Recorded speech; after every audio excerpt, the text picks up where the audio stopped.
بسم الله الرحمن الرحيم الحمد لله رب العالمين والصلاة والسلام على سيدنا ونبينا محمد وأهل بيته الطيبين الطاهرين اللهم صل على محمد وآل محمد.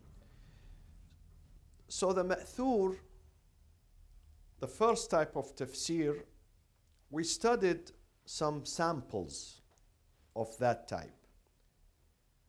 Last time we took the example of which one? Very popular book in the ma'thur. جامع البيان للطبري. Tabari is a mufassir and historian, and his book is probably today the most popular tafsir in the Islamic library. Why? Because of why it is popular? Number one, it's very comprehensive. Number two, he quotes most of the early mufassirin. He quotes them in his book. Number three, to a certain extent, he speaks the truth. And he shows that he is loyal to Ahlul Bayt, alayhim as-salam.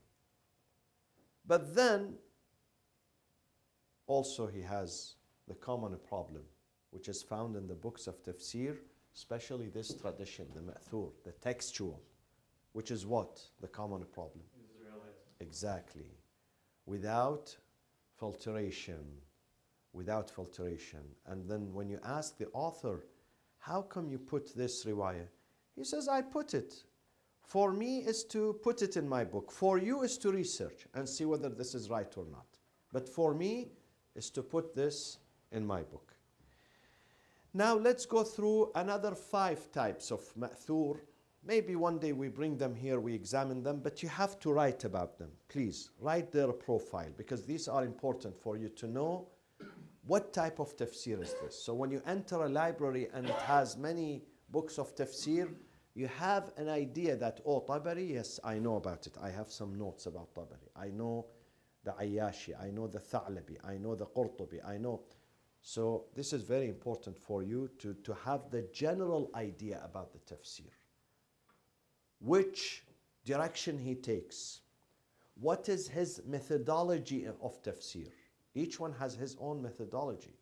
What are the flaws in his tafsir? Which direction is taking? These are important. The other tafsir is tafsir al-Ayyashi.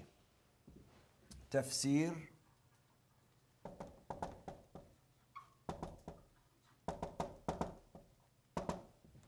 al-Ayyashi. Ayyashi, he was born in Samarkand. Where is Samarkand today?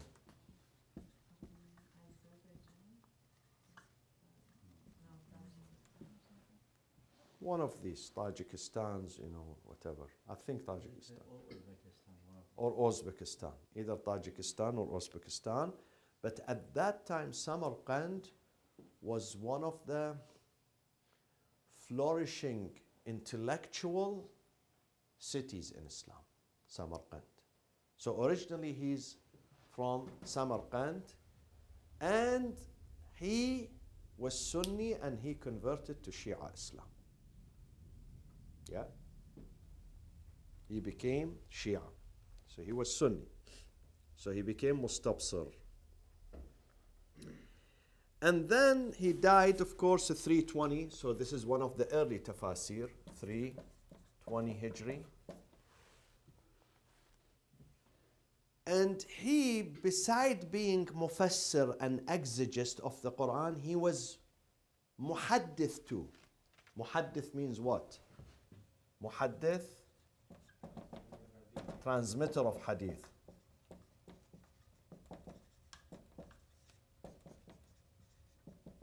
Transmitter. So he was muhaddith. And something amazing about him, his father was super rich. And he bequeathed, after death, the son inherited, the father bequeathed his wealth to his son, which at that time, amazing, this number is amazing. This number is billions of dollars today. Was a 300,000 dinar. 300,000 dinar, my friends. It's a lot of money, huh? It's a lot of money. He spent every penny of this money on what?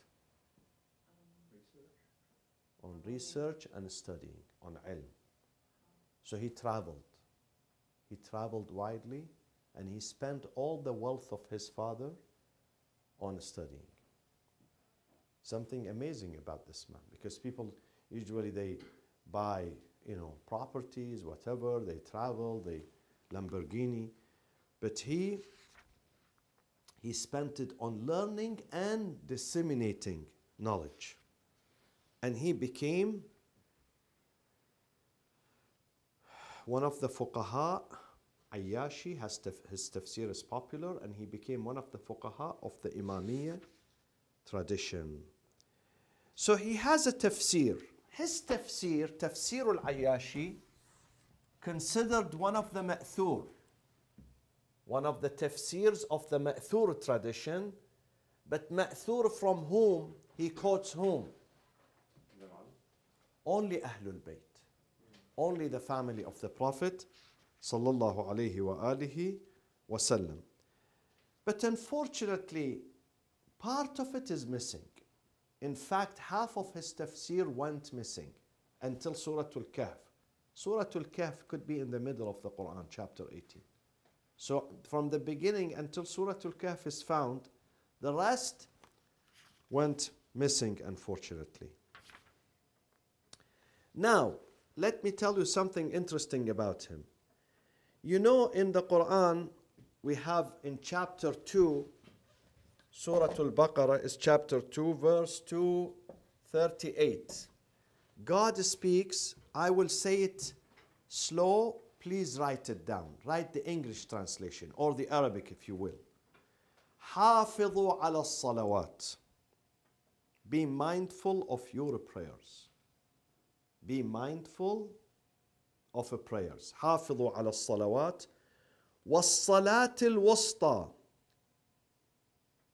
Be mindful of the prayers and the middlemost prayer. Salatul Wusta. Middlemost prayer. What is the middlemost prayer here? Salatul Wusta? Huh? Dhuhr. Yes. And Imam al-Sadiq, he says in his tafsir, he says that Imam al-Sadiq says this prayers is Salatul Dhuhr. Yeah, middle between Fajr and Asr. Oh, okay, not between Fajr and Asha. No, between Fajr and Asr. Okay? And then the rest of it, the rest of the verse, وَقُومُوا لِلَّهِ, stand for God in devout obedience. قانتين, قانتين. وَقُومُوا لِلَّهِ قانتين. وَقُومُوا لِلَّهِ قَانِتِينَ. Qanitin means in the devout obedience. So he says, he believes in the ta'wil. We have tafsir, najat. We have tafsir and we have ta'wil. Tafsir is what? It's the surface, the upper meaning, the basic meaning. Ta'wil is the deeper meaning. Deeper meaning. And we gave many examples. أنزل من السماء ماء. God sent down rain, water from the sky. فسالت أودية بقدرها. You see rivulets and rivers and streams run down according to its capacity. Does God only want to describe rain for me? So I can see rain. Why he mentions that? I can see it with my eyes. I can see the rain comes and then he goes towards the ocean. So why he mentions a verse? It's like I'm telling you, you leave the room, you walk downstairs, you leave the main entrance, and you go to your car and sit in your car and drive, go home. You tell me, Ustad, so what? Do you have a point? We know this. We do this every day.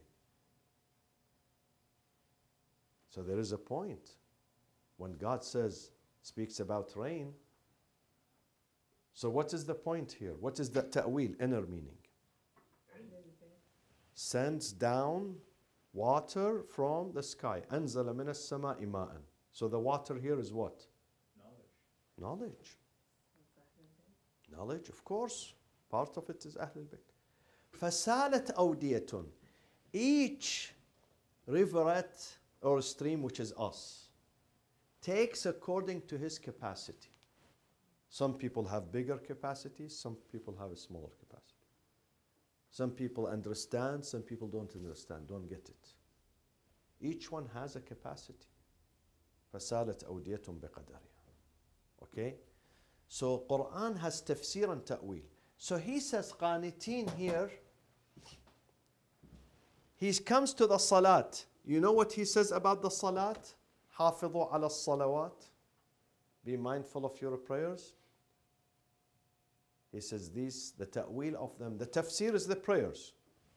Prayers, 5 daily prayers. But the ta'wil, Muhammadun wa Ali wa Fatima wa Hassan wa Hussein.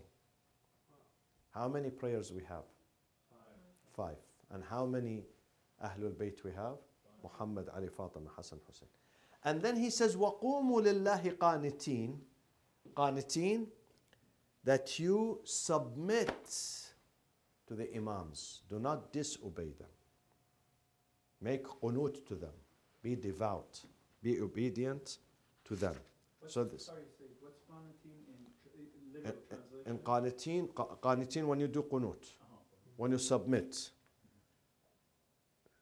Okay? So this is him.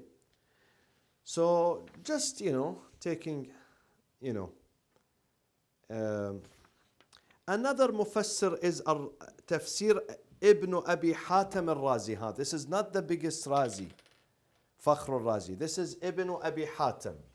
Ibn Abi Hatim al-Razi. Okay? This is, he died 327 Hijri, and he is from Isfahan. Originally from Isfahan, but then he moved to Ray. Where is Ray, my friends? Ray is Tehran, south of Tehran. And he died, and his grave is there. When he comes to this ayah in Surah Al-Ahzab, 33:56, 33:56, إن الله وملائكته يصلون على النبي يا أيها الذين آمنوا صلوا عليه وسلموا تسليما. Then he says this hadith, اللهم صل على محمد وعلى محمد. لما نزلت الآية, this is a very famous hadith, but he puts that in his tafsir. قلنا, the people came to the Prophet, Sahaba, يا رسول الله قد علمنا السلام عليك فكيف الصلاة عليك. Very popular. This is in Sahih al-Bukhari and Muslim. They came to the Prophet, they said, Ya Rasulullah, we know how to say salam to you. We come and say, Assalamu alaikum. But how is salat? God says, Inna Allah wa malaikatahu yusalluna ala nabi. So all Muslims, sallu alayhi. Say salawat for the Prophet. So how do we do salawat? So the Prophet said this. قال صلى الله عليه وآله وسلم قولوا, say this, اللهم صل على محمد وآل محمد كما صليت على إبراهيم وآل إبراهيم إنك حميد مجيد. الصلاة الإبراهيمية. But today when they say salawat, they say صلى الله عليه وسلم. They exclude آله. They exclude آله. وصحابته أجمعين. Sometimes وأزواجه also. Okay?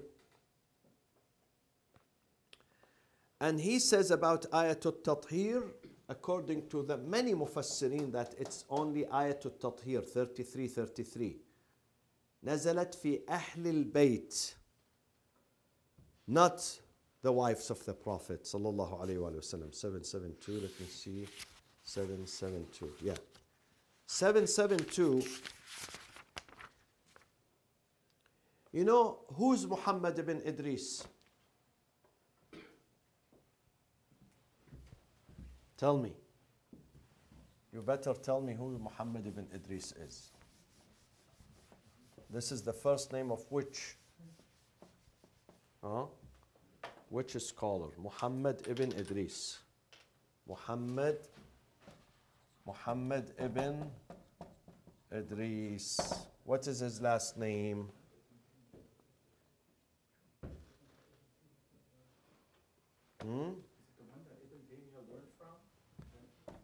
Al-Shafi'i, the Imam of the Shafi'i tradition, Muhammad ibn Idris. Ibn Taymiyyah is the student of Ahmad ibn Hanbal. After Shafi'i, Ahmad ibn Hanbal. So he was asked about who are, when we say the family of the Prophet, are they his wives or someone else? He said, if the family of the Prophet إن لم يكن علي وفاطمة والحسن والحسين فوالله لا أعلم من هم. If they are not Fatima, Ali, Fatima, Hassan, and Hussein, then I don't know who they are.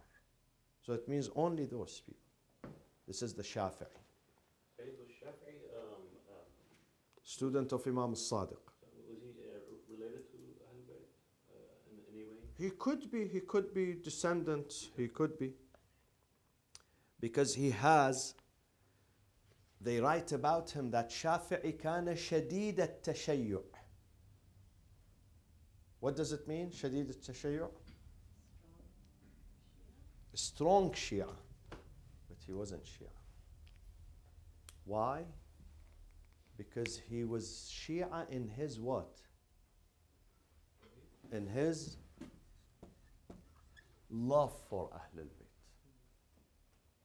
But is love enough? What does God say in the Quran? Actions. God says, قُلْ, O Muhammad, say to your community, إِن كُنْتُمْ تُحِبُّونَ اللَّهِ, if you truly love God, فَاتَّبِعُونِي. فَاتَّبِعُونِي. فَاتَّبِعُونِي يُحْبِبْكُمُ اللَّهِ. So love is not enough. With love, we need what? You have to follow ittiba'. Today, many Sunnis, they love Ahlul Bayt. Go to the Sufis. Sufis everywhere Sufis. They visit Imam Hussein, their leader is Imam Ali. They cry for Imam Hussein. But they stop short of this. They do this, but they don't do that. Can you find today a Sunni who says, I don't love Ahlul Bayt? Impossible. Impossible. Even the Salafis, they say, we love Ahlul Bayt. We love Fatima. We love Ali. We love Hassan. We love Hussein. But love alone, it's like telling your wife, I love you, but you make her starve to death. You don't spend, you don't give her money. You let her sleep in the street. What sort of love is this? You have to follow. This is important. So Imam al-Shafi'i, Ibn al-Nadim, one of the historians, said, كان شديد التشيع. His tashayyu is very strong and deep. But his tashayyu is only love for Ahlul Bayt. One of the examples that he was strong in his tashayyu, whenever in a session he finds a Sayyid sitting there, he says, I don't speak before him. I allow the Sayyid to speak. So this means he wasn't Sayyid. If he sees one of the Talibiyin at that time was a term refers to whom? Talibiyin. Al-Abi Talib means the Shias, nickname. Shias were nicknamed Talibiyin.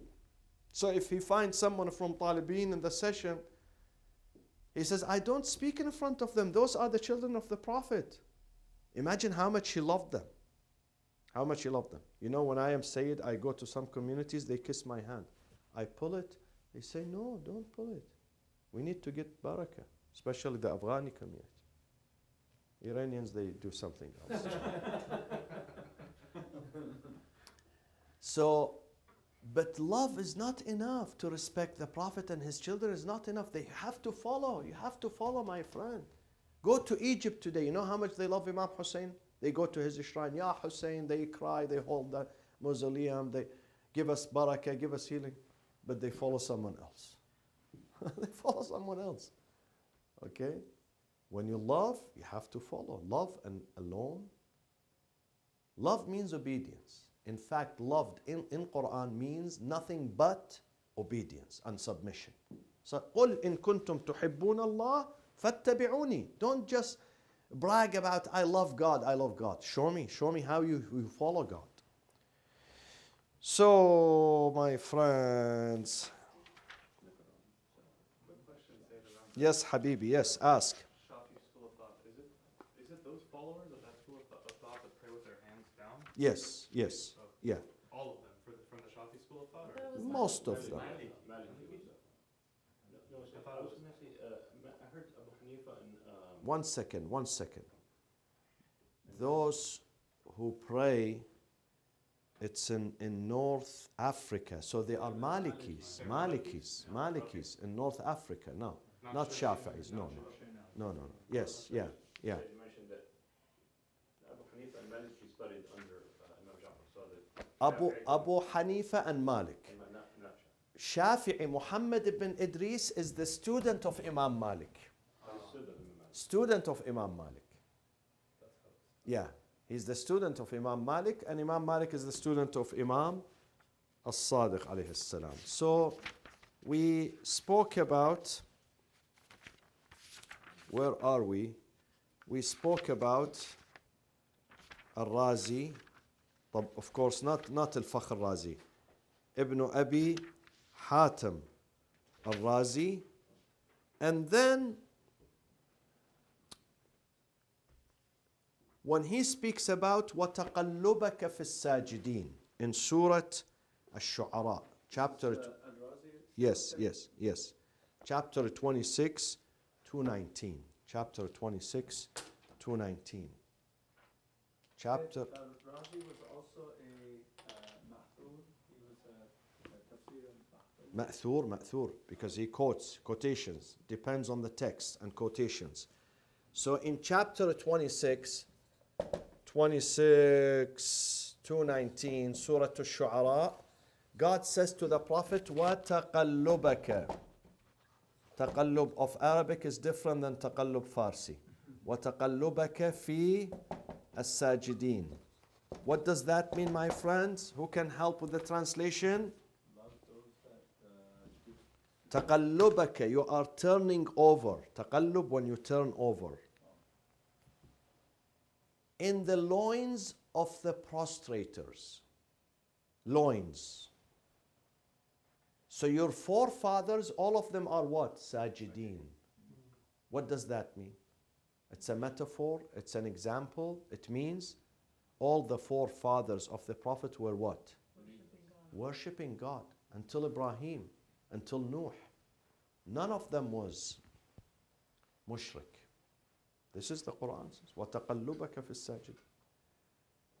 So we have a theory in the school of Ahlul Bayt that all the Anbiya, not just the Prophet Muhammad, their fathers were worshippers. They cannot be idol worshippers. So Ibrahim alayhi salam, according to the Sunni story, إِذْ قَالَ لِأَبِيهِ آزَرَ. Quran says he said to his father Azar. But was he his biological father? It was his uncle, right? Huh? It was his uncle, right? Exactly. Yeah. Exactly. The one who raised him. Yeah. He was not worshipper. That's why I used to get confused. Yeah. He was his Shiite uncle. school of thought, yeah. He was his uncle. And in the Arabic literature, the one who raises you, if your father is absent, you may call him father. And the one who teaches you, you call him father. So you can call me father from tonight. You've always been our father. And the one who gives you his daughter in marriage, you can call him father too. 3 people. The one who biologically begets you. Al-aba'u thalatha. The hadith says the fathers are 3. Abun waladak. Begets you. He brings you biologically. You are biologically his son. Wa abun allamak. He raises you. He teaches you. You can call him Baba, father. And وَأَبٌ زَوَّجَكَ, he gives his daughter to you. You may call him father too. Here in America, they call him father-in-law, my father-in-law, because he gave me his daughter. So, this is the tafsir of. Now, we come to another tafsir. What time is it? We still have some time. We can go through one more tafsir. How many of you has heard about tafsir al-Qummi? Tafsir Ali ibn Ibrahim al-Qummi. Al-Qummi.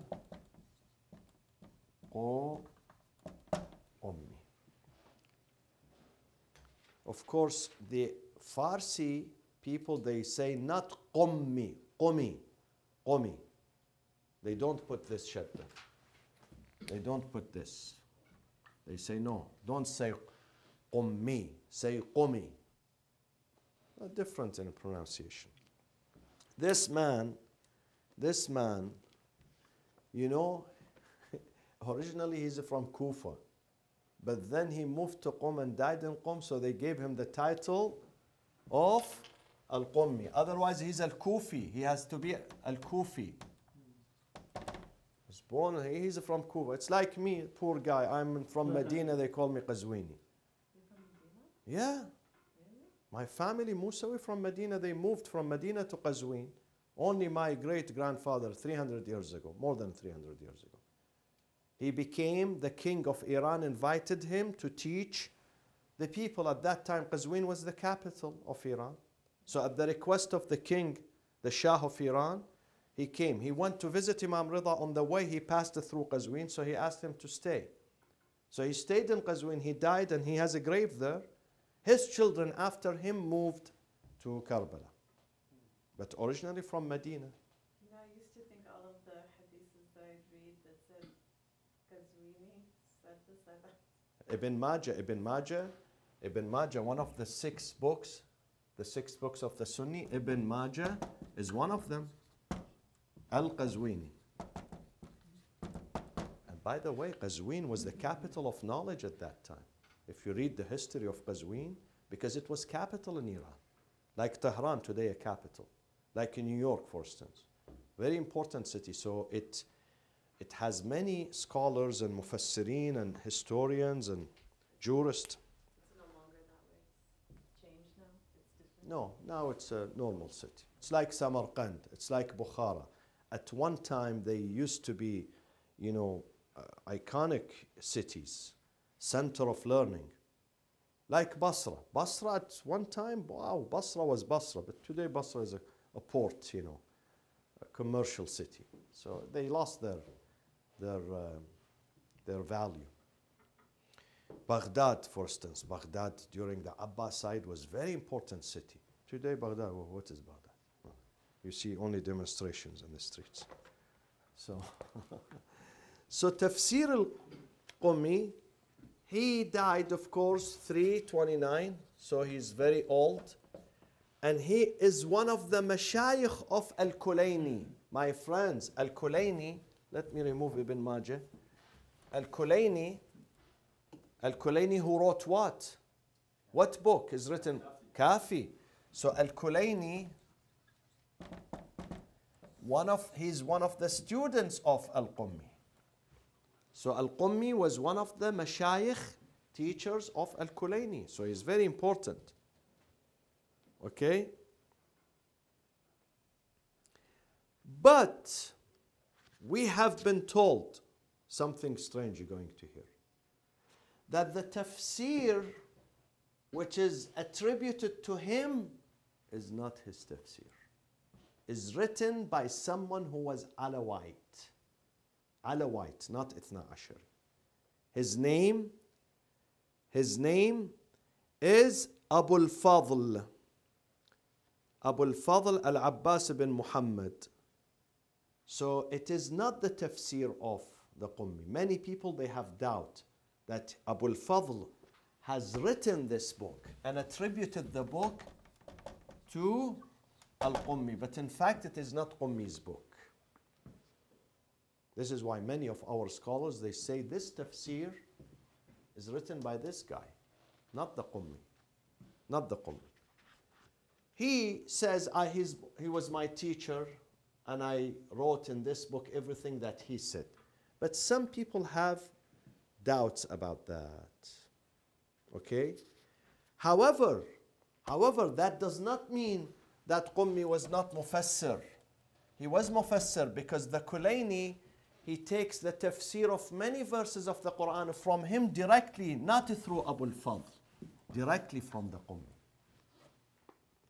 He doesn't go through this book. Are you with me or not? Do you have any question? Was Sayyid Abu al-Fadl an actual student then? Yeah. He says he was his student. And he says he dictated this to me. He dictated this book to me. And I wrote it. Okay? But the researchers, they have doubt that it is his work. Maybe part of it belongs to this, but it is the major work of this man. And this man was not Ithna Ashari, he was Alawite, Alawi. Was there any intent, Sayyid, that for any reason things didn't flow well? Because some of the things written in this book, they say does not conform with the school of Ahlul Bayt. Why? Because it has some ghulu. Ghulu about our imams. Ghulu. But still some people read this book. It's printed.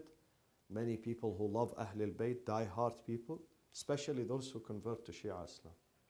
Do you know? Do you know those who convert to Shia Islam? Many of them, they become very die-hard. So they want to believe everything that's said about the imams. Everything. So they change 180 degrees from this extreme to this extreme. So the book is in the market and people read it. But some scholars, researchers, the researchers among the scholars, they say the book has been attributed to him, but it is not his complete work. Maybe this guy, he gets some quotations from him. He puts it in his book. But he did the work, not Ali ibn Ibrahim al-Qummi. My friends, we have 3-4 more books to go. That would be inshallah in our next session. وصلى الله وسلم على سيدنا محمد وأهل بيته الطيبين الطاهرين.